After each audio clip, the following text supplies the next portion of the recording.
ప్రతి స్త్రీ కోరుకునే ఐదవతనం గురించి, ఐదవతనం నిలవాలంటే ఏం చెయ్యాలి అన్న విషయం గురించి ఈ వీడియోలో తెలుసుకుందాం.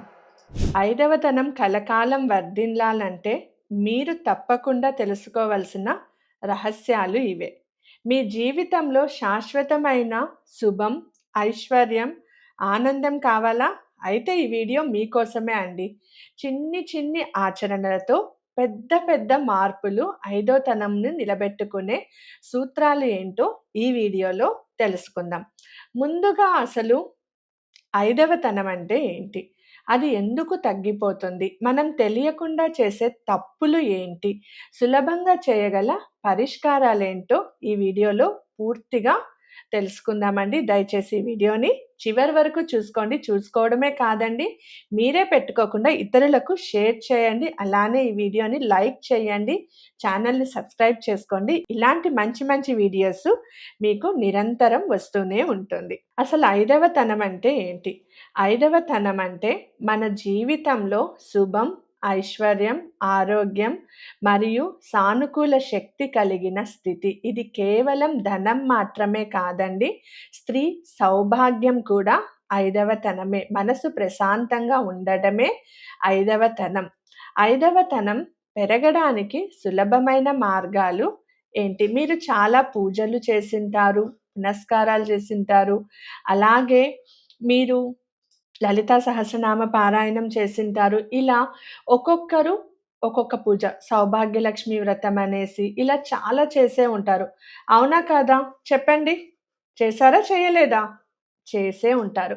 కానీ ఐదవతనం కలకాలం వర్ధిల్లాలంటే అమ్మవారికి నేను చెప్పే ఈ దీపాన్ని పెట్టారు అనంటే ఖచ్చితంగా మీకు ఐదోతనం వర్ధిల్లుతుంది. ఎందుకు అనంటే నేను చెప్పే ఈ ప్రక్రియ పరమశివుడు పార్వతీదేవికి చెప్పిన రహస్యం.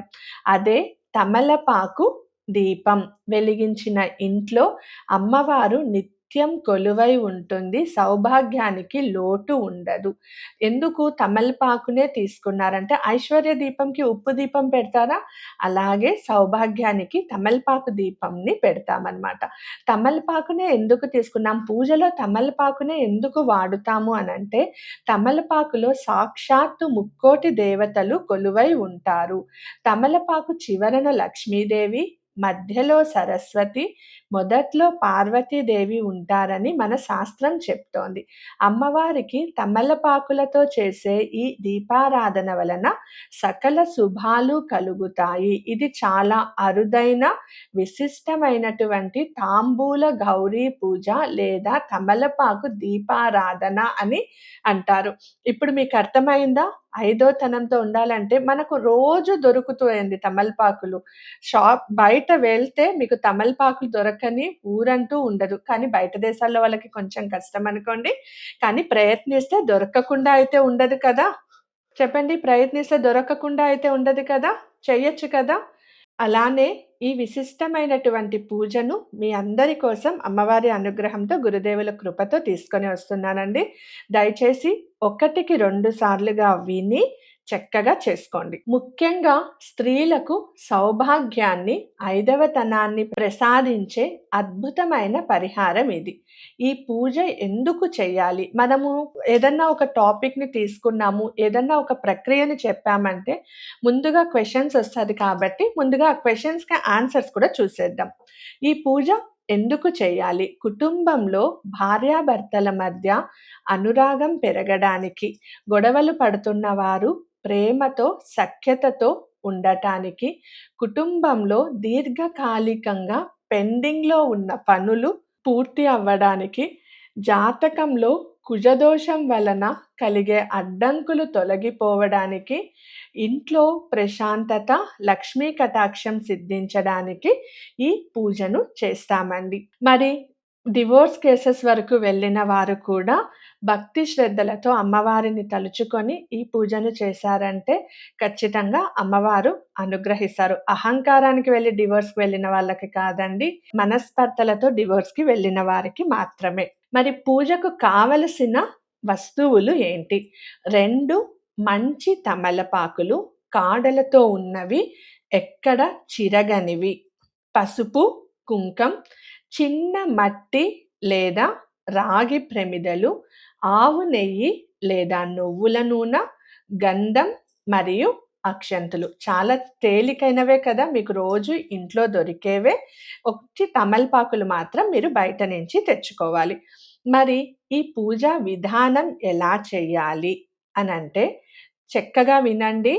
అర్థం కాకపోతే మళ్ళీ ఒకసారి బ్యాక్‌కి వెళ్ళి వినండి. కానీ 2x, 3x, 4x, 5x స్పీడ్‌లో పెట్టుకొని వినకండి. ఏమీ అర్థం కాదు. పాయింట్స్‌ని మిస్ అవుతారు. శుక్రవారం సాయంత్రం 6 గంటల తరువాత చేయడం అత్యంత శ్రేష్టం. 2 తమలపాకులను శుభ్రంగా కడిగి వాటికి గంధం, కుంకుమ బొట్లు పెట్టాలి. ఒక పీఠం లేదా పూజ గదిలో ఈ 2 ఆకులను ఉంచి వాటిపైన ప్రమిదలను ఉంచాలి. దీపం నేరుగా నేల మీద ఉండకూడదు, ఆకుపైన మాత్రమే ఉండాలి. ప్రమిదలో నూనె వేసి లేదా నెయ్యి వేసి 2 ఒత్తులను కలిపి ఒక ఒత్తిగా వేసి వెలిగించాలి. వెలిగించేటప్పుడు అమ్మవారిని నమస్కరించుకోవాలి. ఓం గౌరీ శంకరాయ నమః లేదా ఓం శ్రీ లలితాంబికాయై నమః లేదా ఓం ఐం హ్రీం శ్రీం శ్రీమాత్రే నమః అని జపిస్తూ అమ్మవారిని నమస్కరించుకొని దీపాన్ని వెలిగించాలి. మరి ఏ మాసంలో చేయొచ్చు? ఈ పూజను ఏ మాసంలో అయినా ప్రారంభించవచ్చును. కానీ శ్రావణ మాసం, మాఘమాసం, కార్తీక మాసం మరియు మార్గశిర మాసంలో చేయడం అత్యంత శుభప్రదం. తిథి ప్రాముఖ్యతలు ఏమైనా ఉన్నాయా? దీనికి ప్రత్యేక తిథి అంటూ ఏమీ లేదండి. కానీ శుక్రవారాలలో చేస్తే చాలా మంచివి. నెలలో వచ్చే పౌర్ణమి రోజున ఈ పూజ చేస్తే కూడా అమ్మవారి సంపూర్ణ కృపా కటాక్షాల అనుగ్రహం మనకు లభిస్తుంది. మరి ప్రతి శుక్రవారం చేయొచ్చా? లేదా ఒక శుక్రవారం చేస్తే సరిపోతుందా? మీరు ఏదైనా ప్రత్యేక సమస్యకు పరిష్కారం కోసం చేస్తున్నట్లయితే చెప్పిన సంఖ్యలలో చేసుకోవచ్చు. 5 వారాలు సాధారణ శుభం కోసం 5 వారాలు, కోరికలు నెరవేరడానికి 9 వారాలు, తీవ్రమైనటువంటి అడ్డంకులు, ఆర్థిక ఇబ్బందులు తొలగడానికి 11 వారాలు చేసుకోవాలి.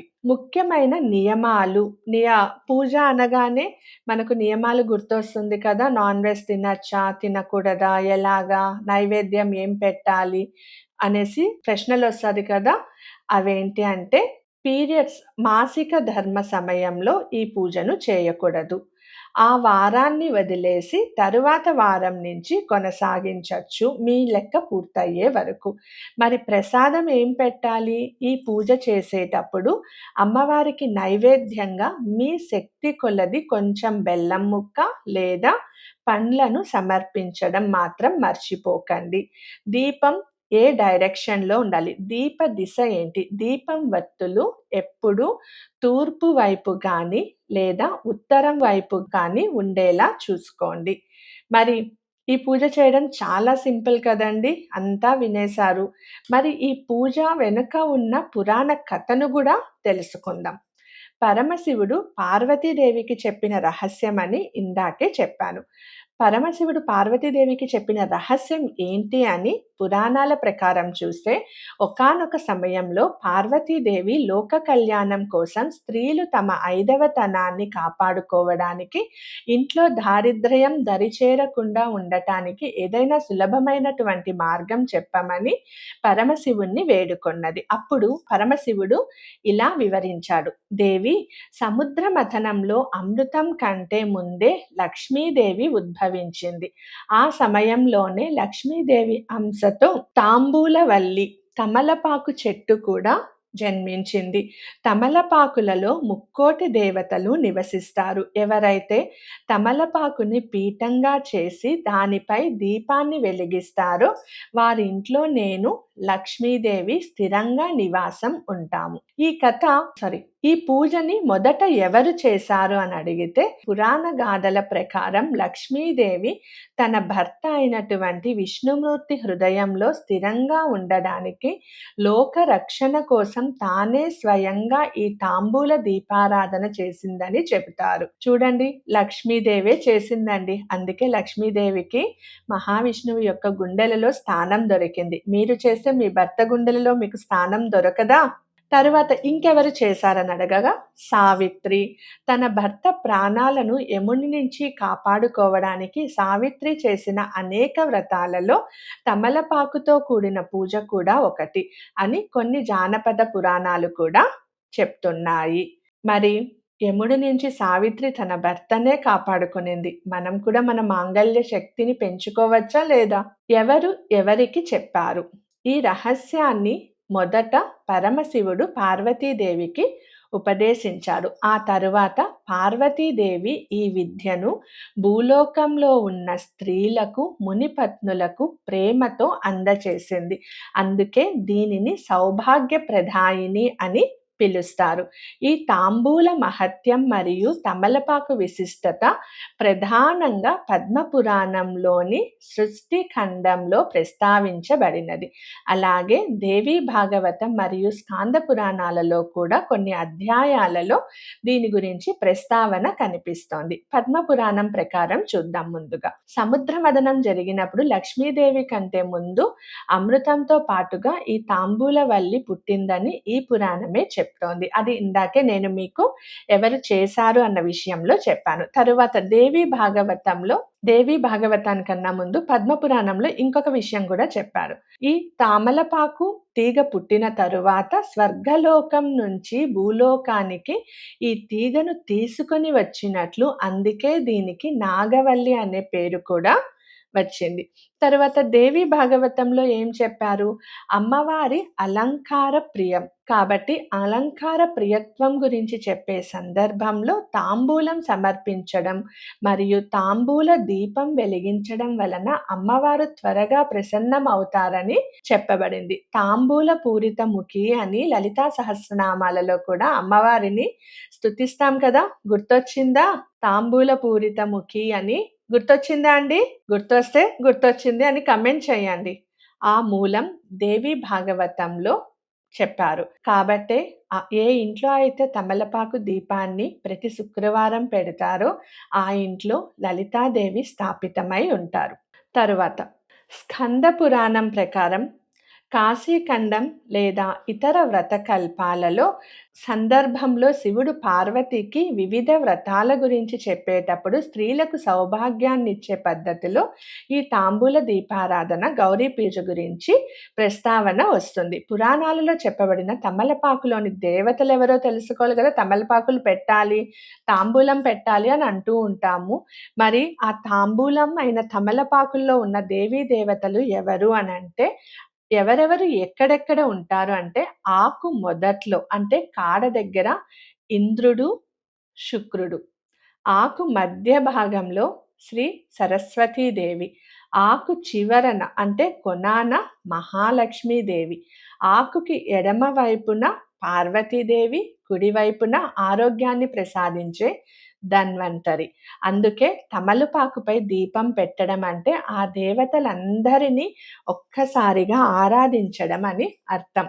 ఇంకొక చిన్న రహస్యం కూడా చెప్తానండి. ఏంటంటే, పూజ పూర్తయ్యాక మరుసటి రోజున ఆ తమలపాకులను పారేయకుండా ఏదైనా చెట్టు మొదట్లో వెయ్యాలి. ఈ పూజ చేసే సమయంలో మనసులో ఎటువంటి ప్రతికూల ఆలోచనలు రాకూడదు, ఉండకూడదు. తాంబూల దీపారాధన రహస్యం స్వయంగా ఆ పరమశివుడు పార్వతీదేవికి ఉపదేశించినది. తమలపాకు మొదట్లో బ్రహ్మ, మధ్యలో సరస్వతి, చివరన లక్ష్మీదేవి కొలువై ఉంటారు.